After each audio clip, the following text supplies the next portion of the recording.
This is question number 2B from February 2023 question paper. Let me explain the question first. In this question, they have taken a scenario on BYJU'S education company. BYJU'S is a startup in India. It helps students from class 1 to class 12 with online training and tuition. The company faces some limitations in its infrastructure. So it stores its teaching materials and videos on another company's server near Mumbai. So ಅದು ತನ್ನ ಕಂಪನಿಯಲ್ಲಿ ಸ್ವಲ್ಪ infrastructure limitations ಇರೋದ್ರಿಂದ ತನ್ನ teaching ಮೆಟೀರಿಯಲ್ಗಳನ್ನ ಮತ್ತೆ ವಿಡಿಯೋಗಳನ್ನ ಇನ್ನೊಂದು company server ಅಲ್ಲಿ ವಿಚ್ ಇಸ್ ನಿಯರ್ ಮುಂಬೈ ಅಲ್ಲಿ ಸೇವ್ ಮಾಡುತ್ತೆ ಅಥವಾ ಸ್ಟೋರ್ ಮಾಡುತ್ತೆ. So Byju wants to expand its services globally. But ಬೈಜೂಸ್ಗೆ ಏನಿದೆ ಅಂದ್ರೆ ತನ್ನ services all over the global expand ಮಾಡಬೇಕಾಗಿದೆ. And it wants to enter the markets of Europe, Germany, and North America. So to achieve this global expansion, the company needs to make some changes. ಇದನ್ನೆಲ್ಲ expansion ಮಾಡಬೇಕು ಅಂದ್ರೆ company ಸ್ವಲ್ಪ changes ಮಾಡಬೇಕಾಗುತ್ತೆ. So ಏನೇನ್ changes ಮಾಡಬೇಕಾಗುತ್ತೆ ಅನ್ನೋದನ್ನ answer ಅಲ್ಲಿ ಬರಿಬೇಕು. And Byju's can benefit by teaching more students globally. ಈ ತರ ಗ್ಲೋಬಲಿ ಅದನ್ನ ಎಕ್ಸ್ಪ್ಯಾಂಡ್ ಮಾಡೋದ್ರಿಂದ ಬೈಜೂಸ್ಗೆ ಬೆನಿಫಿಟ್ ಆಗುತ್ತೆ. ಅಂಡ್ ಯಾವ ತರ ಬೆನಿಫಿಟ್ ಆಗುತ್ತೆ ಅನ್ನೋದನ್ನ ಬರಿಬೇಕು. ಮತ್ತೆ there are some challenges including adapting to different cultures and regulations, dealing with competition ಜೊತೆ ಡೀಲ್ ಮಾಡಬೇಕು. ಬೇರೆ ಬೇರೆ ಕಲ್ಚರ್ಡ್ ಸ್ಟೂಡೆಂಟ್ಸ್ ಜೊತೆ ಸ್ಟೂಡೆಂಟ್ಸ್ಗೆ ಟೀಚ್ ಮಾಡೋಕೆ ಅಡಾಪ್ಟೇಷನ್ ಮಾಡ್ಕೋಬೇಕು, ರೆಗ್ಯುಲೇಷನ್ ಫಾಲೋ ಮಾಡ್ಕೋಬೇಕು, ಮತ್ತೆ ನೆಸೆಸರಿ ಇನ್ಫ್ರಾಸ್ಟ್ರಕ್ಚರ್ ನ ಇಟ್ಕೋಬೇಕು. ಸೊ ಇದೆಲ್ಲ ಮಾಡೋಕೆ ಏನೇನ್ ಚಾಲೆಂಜಸ್ ಅದು ಫೇಸ್ ಮಾಡುತ್ತೆ ಅನ್ನೋದನ್ನ ಈ ಕ್ವಶನ್ ಅಲ್ಲಿ ಬರೀಬೇಕು. ನಾವು you understand the scenario is created on Byju's education centre. So ಅದು ವರ್ಲ್ಡ್ ವೈಡ್ ಅಥವಾ ಗ್ಲೋಬಲಿ ಅದನ್ನ ಎಕ್ಸ್ಪ್ಯಾಂಡ್ ಮಾಡಕ್ಕೆ ಏನೇನ್ ಚೇಂಜಸ್ ಮಾಡಬೇಕು, ಚೇಂಜಸ್ ಮಾಡಿದ್ರೆ ಏನ್ ಬೆನಿಫಿಟ್ಸ್ ಆಗುತ್ತೆ, ಮತ್ತೆ ಈ ಚೇಂಜಸ್ ಮಾಡ್ಕೊಳಕ್ಕೆ ಏನೆಲ್ಲ ಚಾಲೆಂಜಸ್ ಅನ್ನ ಫೇಸ್ ಮಾಡ್ಬೇಕಾಗುತ್ತೆ ಅನ್ನೋದನ್ನ ಈ ಕ್ವಶನ್ಗೆ ಆನ್ಸರ್ ಮಾಡ್ಬೇಕು. ಸೊ ಫಸ್ಟ್ ಏನೇನು ಅಡಾಪ್ಟ್ ಮಾಡ್ಕೊಳ್ಳುತ್ತೆ ಅನ್ನೋದನ್ನ ಎಕ್ಸ್ಪ್ಲೇನ್ ಮಾಡ್ತೀನಿ. The first point is cloud computing. So what is cloud computing and how the Byju's will adapt to this cloud computing ಅನ್ನೋದನ್ನ ಹೇಳ್ತೀನಿ. Imagine cloud computing, it is online storage and a computer system. Cloud computing ಅಂದ್ರೆ online storage ಇರುತ್ತೆ. Instead of keeping all the important files and important programs in your own computer or a server, you can store them on the internet, that is in the cloud. ಅದಕ್ಕೆ cloud computing ಅಂತ ಹೇಳ್ತಾರೆ. Cloud computing ಅಂದ್ರೆ ನಮ್ಮ computer ಅಲ್ಲಿ ಎಲ್ಲಾನು store ಮಾಡೋ ಬದಲು server ಎಲ್ಲೋ ಇರುತ್ತೆ. ಸೊ ಅದು ಅಲ್ಲಿ ನಾವು ಆನ್ಲೈನ್ ಮುಖಾಂತರ ಅಲ್ಲಿ ಸ್ಟೋರ್ ಮಾಡೋದನ್ನ ಕ್ಲೌಡ್ ಕಂಪ್ಯೂಟಿಂಗ್ ಅಂತ ಹೇಳ್ತೀವಿ. So for Byju's it is like keeping all their teaching material, ಎಲ್ಲಾ ಟೀಚಿಂಗ್ ಮೆಟೀರಿಯಲ್ಸ್ ಅನ್ನ ಅವರು ಎಷ್ಟೊಂದು ವಿಡಿಯೋಸ್ ಹಾಕ್ತಾರಲ್ವಾ, ಟೀಚಿಂಗ್ ವಿಡಿಯೋಸ್. ಸೊ ಎಲ್ಲಾ ಎಜುಕೇಶನಲ್ ವಿಡಿಯೋಸ್ ನ ಈ ವರ್ಚುವಲ್ ಅಂದ್ರೆ ಆನ್ಲೈನ್ ಸ್ಟೋರೇಜ್ ಸಿಸ್ಟಮ್ ಅಲ್ಲಿ ಸ್ಟೋರ್ ಮಾಡ್ತಾರೆ. So the thing is that they can access these materials from anywhere in the ಅಲ್ಲಿ ಆನ್ಲೈನ್ ವರ್ಚುವಲ್ ಸರ್ವರ್ ಅಲ್ಲಿ ಸ್ಟೋರ್ ಮಾಡಿದ್ರೆ ವರ್ಲ್ಡ್ ಅಲ್ಲಿ ಎನಿ ಪ್ಲೇಸ್ ಇಂದ ಅದನ್ನ ಅವರು ಆಕ್ಸೆಸ್ ಮಾಡ್ಬೋದು. ಇದನ್ನ ಕ್ಲೌಡ್ ಸ್ಟೋರೇಜ್ ಅಂತ ಹೇಳ್ತೀವಿ. ಸೊ ಫಿಸಿಕಲಿ ಸರ್ವರ್ ಲೊಕೇಟ್ ಆಗಿರಲ್ಲ ಅವ್ರ ಪ್ಲೇಸ್ ಅಲ್ಲಿ, ಅದು ವರ್ಚುವಲ್ ಆಗಿರುತ್ತೆ ಸರ್ವರ್, ಅಲ್ಲಿ ತಮ್ಮ ಮೆಟೀರಿಯಲ್ಸ್ ಗಳನ್ನೆಲ್ಲ ಸ್ಟೋರ್ ಮಾಡ್ತಾರೆ. So BYJU'S can store their videos and teaching materials on the cloud and easily share it with the students in the our cloud ಅಲ್ಲಿ store ಮಾಡಿಬಿಟ್ರೆ, ಅವ್ರು ಹೇಳಿದ ಕ್ವಶನ್ ಅಲ್ಲಿ ಏನ್ ಹೇಳಿದಾರೆ ಅಂದ್ರೆ ಯುರೋಪ್, ಜರ್ಮನಿ, ಅಮೆರಿಕ ಎಲ್ಲ ಕಡೆ ಎಕ್ಸ್ಪ್ಯಾಂಡ್ ಮಾಡ್ಬೇಕು ಅನ್ಕೊಂಡಿದಾರಲ್ವಾ. ಯುರೋಪ್ ಅಲ್ಲಿರೋ ಸ್ಟೂಡೆಂಟ್ಸ್, ಜರ್ಮನಿಯಲ್ಲಿರೋ ಸ್ಟೂಡೆಂಟ್ಸ್, ನಾರ್ತ್ ಅಮೆರಿಕ ಎಲ್ಲ ಸ್ಟೂಡೆಂಟ್ಸ್ ಅದನ್ನೇ ಆಕ್ಸೆಸ್ ಮಾಡ್ಕೋಬಹುದು. They don't have to set up new storage spaces or computer system in each of these places. So ಯುರೋಪಲ್ಲೇ ಒಂದು ಸರ್ವರ್ ಇಟ್ಕೋಬೇಕು, ಜರ್ಮನಿಯಲ್ಲೇ ಒಂದು ಸರ್ವರ್ ಇಟ್ಕೋಬೇಕು ಅಂತಿಲ್ಲ. ಸೊ ಒಂದ್ ಕಡೆ ಅದನ್ನ ಸ್ಟೋರ್ ಮಾಡಿ ಎಲ್ಲರೂ ಅಲ್ಲಿಂದ ಆಕ್ಸೆಸ್ ಮಾಡೋದು. It is like having magical backup. ಒಂದ್ ಸೆಕೆಂಡ್. ಇದು ಒಂಥರ ಬ್ಯಾಕಪ್ ತರ, ಆ ಥರ ಅಂತ ಅನ್ಕೊಳ್ಳಿ. ಸೊ ವಿತ್ ಆಲ್ ನಿಮ್ದೆಲ್ಲಾ ಡೇಟಾನು ಅಲ್ಲಿ ಸ್ಟೋರ್ ಮಾಡೋದು. ಇಷ್ಟನ್ನ ನೀವು ಕ್ಲೌಡ್ ಕಂಪ್ಯೂಟಿಂಗ್ ಅಲ್ಲಿ ಬರೀಬೇಕಾಗುತ್ತೆ. Next is content delivery network. ಇದು ತುಂಬಾ ಇಂಪಾರ್ಟೆಂಟ್. ಸೆಕೆಂಡ್ ಒನ್ CDN ಅಂತ ಹೇಳ್ತೀವಿ ಇದಕ್ಕೆ. CDN ಅಂದ್ರೆ content delivery network. So content delivery network ಅಂದ್ರೆ ಇದು ಒಂದು fast delivery system for online content. ಏನಂದ್ರೆ BYJU'S use this content delivery network. It is like having multiple copies of their training materials and multiple copies of videos.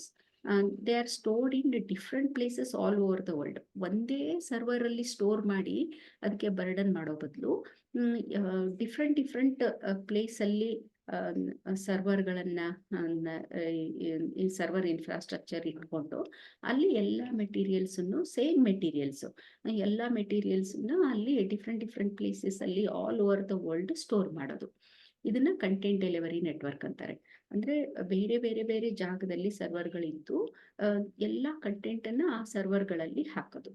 So when student in Europe or Germany or North America wants to access BYJU'S content, instead of going from their main storage, assume the student is in the main storage is in India.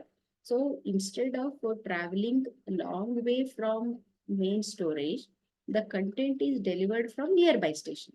So ಅಲ್ಲೇ ಹತ್ತಿರದಲ್ಲಿರೋ ಒಂದು station ಅಲ್ಲಿ ಅಂದ್ರೆ server ಅಲ್ಲೇ data ಇದ್ರೆ ಅವ್ರು ಅಲ್ಲಿಂದಾನೇ ಡೇಟಾನ access ಮಾಡ್ಬೋದು.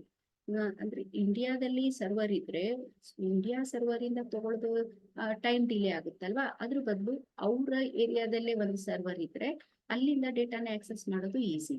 So it is like ಆ ಥರ ಅಂತ ಅನ್ಕೊಳ್ಳಿ. So this makes super quick and smooth for the student.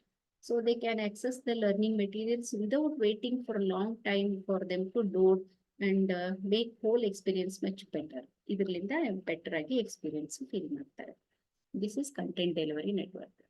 ಮೂರನೇದು ವರ್ಚುವಲ್ ಕ್ಲಾಸ್ ರೂಮ್ಸ್. ಇದು ಎಲ್ಲರಿಗೂ ನಮಗೆ ಗೊತ್ತಿದೆ.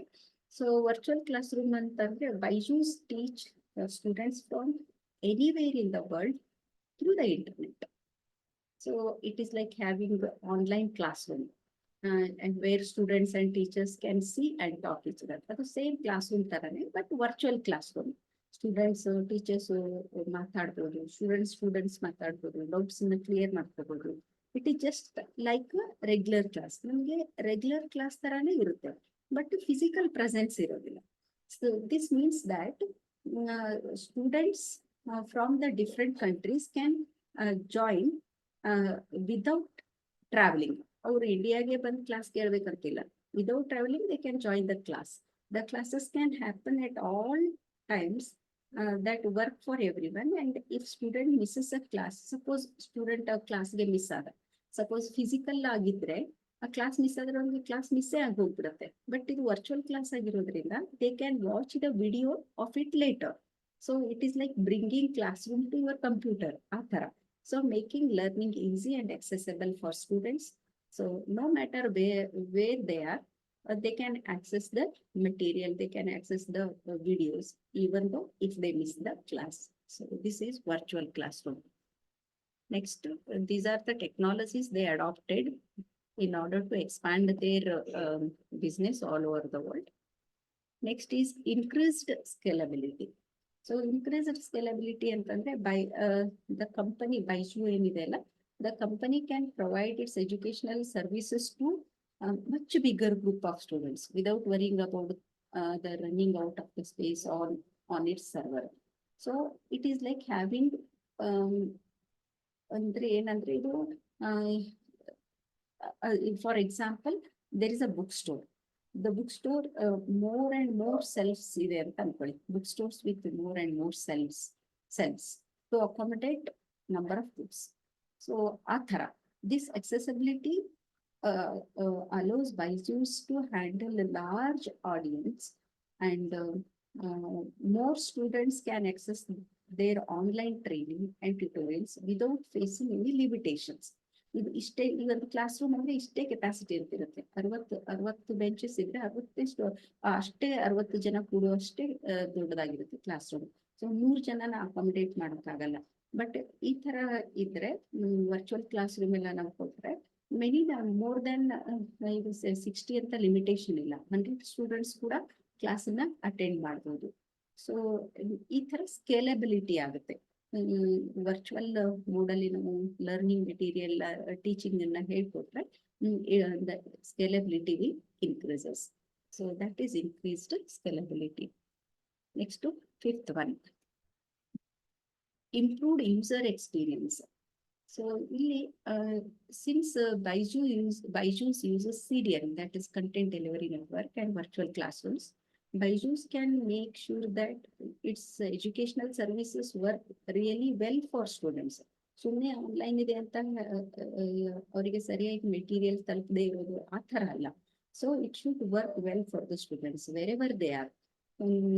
ಅದಕ್ಕೆ ಇಂಪ್ರೂವ್ಡ್ ಯೂಸರ್ ಎಕ್ಸ್ಪೀರಿಯನ್ಸ್ ಅಂತಾರೆ.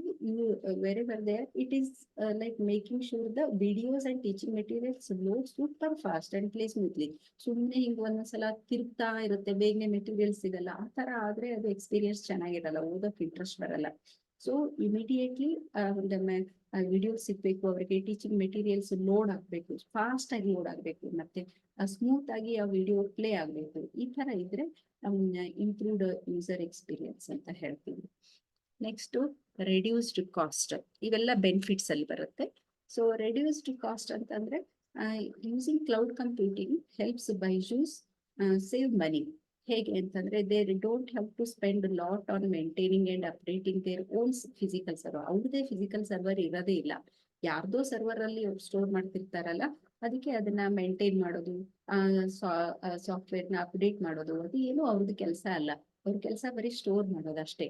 ಸೊ ಮತ್ತೆ ಕ್ಲಾಸಸ್ ತಗೊಳ್ಳೋದು.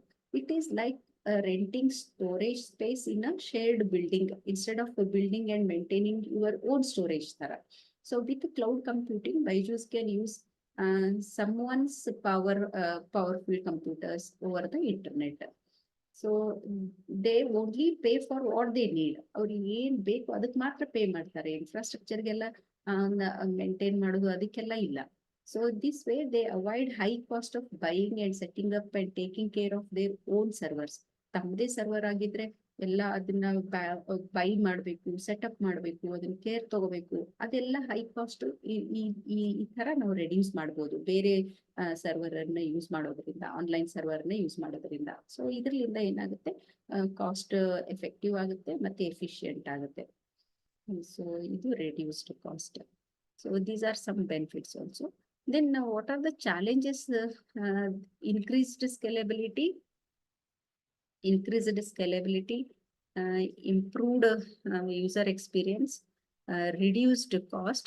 ಇವು ಮೂರ್ ಏನಾಗುತ್ತೆ, ಬೆನಿಫಿಟ್ಸ್ ಆಗುತ್ತೆ. ಇಲ್ಲಿದೆ ನೋಡಿ, ಇದು ಬೆನಿಫಿಟ್ಸ್ ಆಗುತ್ತೆ. ಸೊ ಇಷ್ಟೊತ್ತನ ಅಲ್ಲಿ ಮೇಲ್ ಹೇಳಿದ್ದು ಅಡಾಪ್ಷನ್ ಆಗುತ್ತೆ. ಯಾವ್ಯಾವುದು? Cloud computing, content delivery network and virtual class room, ಈ ಮೆಥಡಾಲಜಿ ಯೂಸ್ ಮಾಡ್ತಾರೆ. ಇದು ಅಡ್ವಾಂಟೇಜ್ ಆಗುತ್ತೆ. ಇನ್ನು ಚಾಲೆಂಜಸ್ ಏನೇನು ಫೇಸ್ ಮಾಡ್ಬೋದು ಅಂತಂದ್ರೆ ರೆಗ್ಯುಲೇಟರಿ ಕಂಪ್ಲೈನ್ಸ್. ಹಂಗಂದ್ರೆ ರೆಗ್ಯುಲೇಟರಿ ಕಂಪ್ಲೈನ್ಸ್ ಅಂತಂದ್ರೆ BYJU'S has to follow some rules and laws. ಸುಮ್ಮನೆ ಹೆಂಗ್ ಬೇಕಾಬಿಟ್ಟಿ ಮಾಡೋದಲ್ಲ. It should follow some rules and laws set by each country. ಒಂದೊಂದು ಕಂಟ್ರಿಯಲ್ಲೂ ಒಂದೊಂದು ರೂಲ್ಸ್ ಅಂಡ್ ರೆಗ್ಯುಲೇಷನ್ಸ್ ಇರುತ್ತೆ when it comes to the online education. ಅದನ್ನ ಫಾಲೋ ಮಾಡೋದು, ಅದಕ್ಕೆ ರೆಗ್ಯುಲೇಟರಿ ಕಂಪ್ಲೈಯನ್ಸ್ ಅಂತ ಹೇಳ್ತಾರೆ. ಎರಡನೇದು ಲ್ಯಾಂಗ್ವೇಜ್ ಬ್ಯಾರಿಯರ್ಸ್. ಇದು ಒಂದೇದಾಯ್ತು. Second one language barriers. Language barriers ಅಂದ್ರೆ ಏನು? BYJU'S may face when trying to communicate with students who speak different language. ಒಂದೊಂದು ಕಂಟ್ರಿಯಲ್ಲಿ ಒಂದೊಂದು ಲ್ಯಾಂಗ್ವೇಜ್ ಇರುತ್ತೆ. So it is like trying to have conversation with someone who speaks language you are not familiar with. ನಾನು English ಅಲ್ಲಿ ಮಾತಾಡ್ತಾ ಇದ್ದೀನಿ ಅಂದ್ರೆ ಇನ್ನೊಂದು ದೇಶದಲ್ಲಿ ಯಾರೋ ಫ್ರೆಂಚ್ ಮಾತಾಡ್ತಾ ಇರ್ತಾರೆ. ಬಟ್ ಅಲ್ಲಿ ಸ್ಟೂಡೆಂಟ್ಸ್ಗೂ ನಾನು ಟೀಚಿಂಗ್ ಹೇಳ್ಕೊಡ್ಬೇಕು ಅಂತಂದ್ರೆ ಸೊ ಲ್ಯಾಂಗ್ವೇಜ್ ಬ್ಯಾರಿಯರ್ಸ್ ಇರುತ್ತೆ. ಸೊ ಅದು ಒಂದು ಚಾಲೆಂಜಿಂಗ್ ಆಗುತ್ತೆ. To overcome this language barrier, BYJU'S may need to translate its educational content into various languages. ಅದನ್ನ ವೇರಿಯಸ್ ಲ್ಯಾಂಗ್ವೇಜಸ್ಗೆ ಅವರು ಟ್ರಾನ್ಸ್ಲೇಟ್ ಮಾಡಬೇಕಾಗುತ್ತೆ, spoken by in different countries. ಇದು ಒಂದು ಎರಡನೇದು. ಮೂರನೇದು competition. This is very very important challenge. Competition ಅಂತಂದ್ರೆ, competition means BYJU'S will have the other companies to compete in all over the world. Online education ಎಷ್ಟೊಂದು ಇದಾವೆ, BYJU'S ಒಂದೇ ಇಲ್ಲ. So in case of BYJU'S there are other online educational providers ಇರ್ತಾರೆ, ಇಂಡಿಯಾದಲ್ಲಿ ಇರ್ತಾರೆ, global ಇಲ್ಲೂ ಇರ್ತಾರೆ. ಸೊ ಅವ್ರ ಜೊತೆ ಕಾಂಪಿಟೇಟ್ ಮಾಡಬೇಕು. So BYJU'S will need to work hard to stand out and offer unique and high quality educational content ಕೊಟ್ರೆ ಅಷ್ಟೇ ಇವ್ರದನ್ನ ಫಾಲೋ ಮಾಡ್ತಾರೆ, ಅದರ್ವೈಸ್ ಇಲ್ಲ. ಸೊ ಈ ತರ ಕಾಂಪಿಟೇಷನ್ ಇರುತ್ತೆ, ಇದು ಕಾಂಪಿಟೇಷನ್ ಅಲ್ಲಿ ನಾವು ಬರೀಬಹುದು. ಇನ್ನೊಂದು ಸ್ವಲ್ಪ ಒಂದೊಂದು 4 ಬೆನಿಫಿಟ್ಸ್ ಇತ್ತು, ಅದನ್ನ ಈ ಕಡೆ ಲಿಸ್ಟ್ ಮಾಡಿದ್ದೀನಿ. ಸೊ ಬೆನಿಫಿಟ್ಸ್ ಅಲ್ಲಿ ಇನ್ಕ್ರೀಸ್ಡ್ ಮಾರ್ಕೆಟ್ ರಿಸರ್ಚ್ ಅಂತ ಬರುತ್ತೆ. ಆಮೇಲೆ ಅಂದ್ರೆ ಮಾರ್ಕೆಟ್ ಮತ್ತೆ ಡೈವರ್ಸಿಫಿಕೇಶನ್, ಇದು ಸ್ವಲ್ಪ ಎಕ್ಸ್ಟ್ರಾ ಪಾಯಿಂಟ್ಸ್ ಇದೆ, ಬಟ್ ಅದು ಆವಾಗಲೇ ಎಕ್ಸ್ಪ್ಲೈನ್ ಮಾಡೋದ್ಮೇಲೆ ಅವನು ಬರುತ್ತೆ news. So diversification of revenue system, global reputation, competitive advantage. ಇದಕ್ಕಿಂತ ಈ 3 ಬೆನಿಫಿಟ್ಸ್ ತುಂಬಾ ಚೆನ್ನಾಗಿ ಅರ್ಥ ಮಾಡ್ಕೋಬಹುದು ನೀವು. Increased scalability, improved user experience and reduced cost. So this is all about the answer for question number 2B from February 2023 question paper.